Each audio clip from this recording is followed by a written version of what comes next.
স্ত্রীদেরকে আল্লাহ কি দায়িত্ব দিয়েছে একটা ফ্যামিলিকে সুন্দর করতে, একটা দাম্পত্য জীবনকে সুন্দর করতে। স্ত্রীর 1 নম্বর দায়িত্ব হচ্ছে she should make a comfort to her husband. স্ত্রীর উচিত স্বামীর জন্য ঘরটাকে প্রশান্তির নীড় বানিয়ে রাখা। কি বানিয়ে রাখা? প্রশান্তির নীড়। স্ত্রী হওয়া উচিত এমন যাকে দেখলে স্বামীর চোখ জুড়ায়, স্বামীর প্রাণ জুড়িয়ে যায়, স্বামীর হৃদয়টা ঠান্ডা হয়ে যায়, ঠিক কিনা? আর স্ত্রীর দিকে তাকালে যদি মেজাজ গরম হয়ে যায়, মেজাজ খিটখিটে হয়ে যায়, ঝামেলা আছে না নাই? ঝামেলা আছে। এজন্য মেহেরবানি করে আমাদের বোনরা যারা এমন কোনো কাজ করবেন না যেটা স্বামীর মেজাজকে খিটখিটে করে দেয়, কারণ আল্লাহ তাআলা আপনাদেরকে তৈরি করেছে লিতাসকুনু ইলাইহা, স্বামী আপনার কাছে গেলেই যেন তার হৃদয়টা প্রশান্ত হয়ে যায়, ঠিক কিনা? অনেক স্ত্রী আছে না জেনে না বুঝে স্বামীর সাথে এমন খিটখিটে মেজাজ দেখায় যেটা স্বামীর জন্য মেনে নেওয়া কষ্টকর। স্বামীর জন্য একটা ত্রাস হয়ে দাঁড়ায় স্ত্রী, ত্রাস। অনেক স্বামী আছে স্ত্রীর এরকম আচরণের কারণে, অতিরিক্ত প্রেসার ক্রিয়েট করার কারণে স্ত্রীদেরকে ভয় পায়। এজন্য বোনদেরকে বলবো লিতাসকুনু ইলাইহা, এমন ভাবে আপনি আপনার স্বামীর সামনে নিজেকে প্রেজেন্ট করেন যাকে আপনাকে দেখলে আপনার স্বামীর চোখ জুড়িয়ে যায়, হৃদয়টা প্রশান্ত হয়ে যায়, আপনাকে দেখলেই আপনাকে ভালোবাসতে মনে চায়, ঠিক কিনা? এজন্য রব্বুল আলামিন বলেন আমি নারীদেরকে তৈরি করেছি লিতাসকুনু ইলাইহা, যেন পুরুষেরা স্ত্রীদের সংস্পর্শ যখন পায় পুরুষদের হৃদয়টারে প্রশান্ত করে দেয়। কে?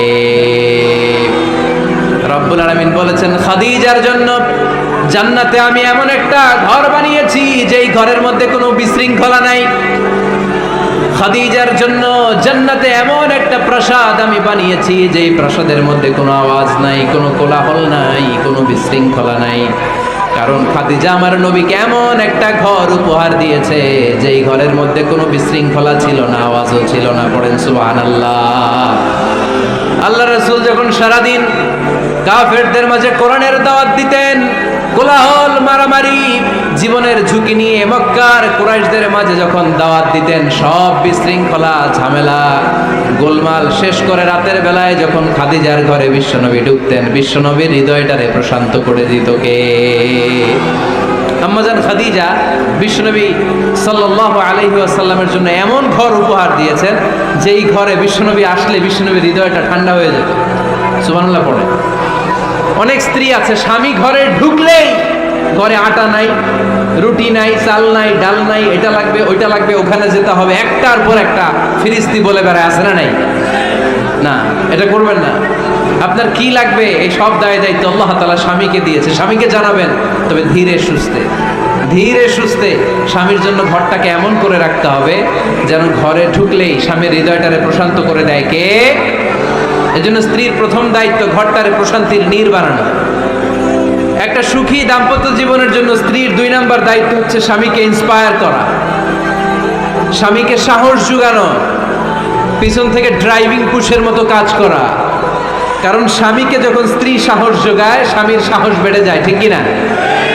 আল্লাহর হাবিব সাল্লাল্লাহু আলাইহি ওয়াসাল্লামের কাছে কোরআনের আয়াত নাযিল হলো ইকরা বিসমি রাব্বিকাল্লাযী খালাক খালাকাল ইনসানা মিন আলাক ইকরা ওয়া রাব্বুকাল আকরাম আল্লাযী আল্লামা বিল কলম আল্লামাল ইনসানা মা লাম ইয়ালাম। পড়েন আল্লাহু আকবার।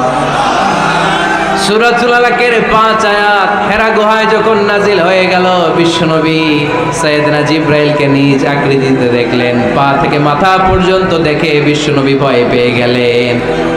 বিশ্বনবী সাল্লাল্লাহু আলাইহি ওয়াসাল্লামের হৃদয় কাঁপতে আরম্ভ করলো। কোরআনের 5 আয়াত নিয়ে হেরা গুহা থেকে বিশ্বনবী আম্মাজান খাদিজাতুল কুবরা রাদিয়াল্লাহু তাআলা আনহার কাছে চলে আসলেন। এসে ডেকে বললেন, খাদিজা জাম্মিলুনি জাম্মিলুনি, কম্বল দিয়ে তুমি আমারে চাপা দাও, আমার ভয় লাগছে, মনে হয় আমি বাঁচবো না। আম্মাজান খাদিজা বললেন, কি হয়েছে আপনার? বিশ্বনবী বললেন, বিশাল বড় একটা লোক কোরআনের 5 আয়াত নিয়ে এসেছে। ওই লোকের পা হেরা গুহার মধ্যে, মাথাটা আকাশের উপরে, এত বিশাল সত্তা, বিশাল কোনো মানুষ জীবনে আমি দেখি নাই। এসে সে পরিচয় দিয়েছে সে নাকি জিবরাইল ফেরেশতা। বিশ্বনবী বললেন, মনে হয় আমি বাঁচব না, আমার জ্বর চলে এসেছে, আমার হৃদয়ের মধ্যে কাঁপুনি শুরু হয়েছে, তুমি আমারে কম্বল দিয়ে চাপা দাও।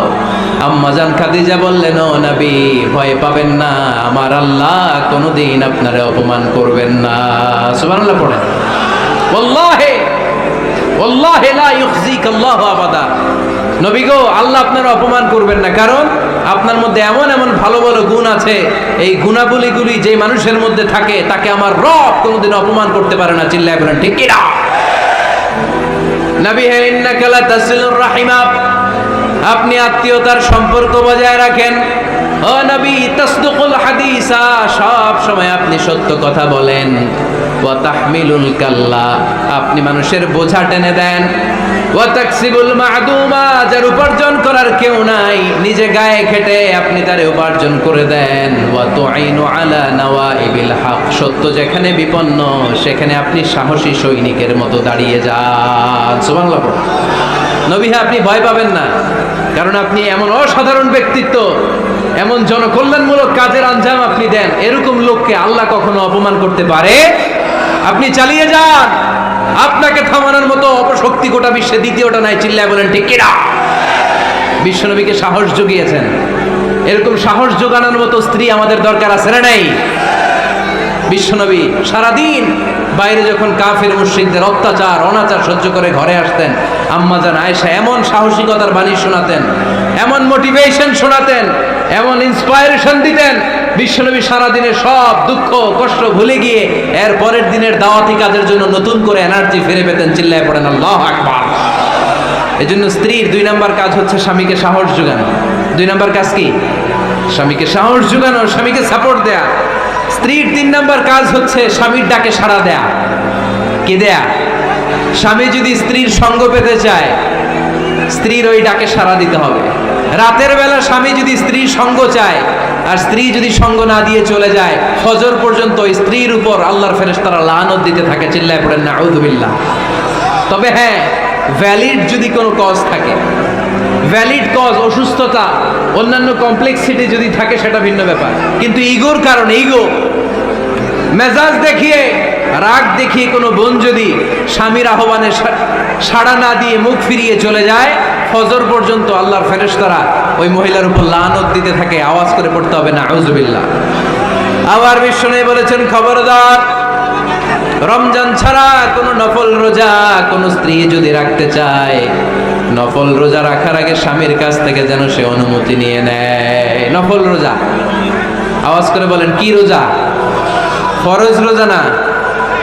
দিনের বেলা যেহেতু রোজা রাখতে হয়, কোনো নারী, কোনো যুবতী নারী, বয়স্ক নারীদের কথা ভিন্ন, কোনো যুবতী নারী যদি নফল রোজা রাখতে চায়, সে তার স্বামীর পারমিশন নেবে। কারণ হয়তো স্বামী দিনের বেলা স্ত্রীর সঙ্গ চেতে পারে, ঠিক কিনা?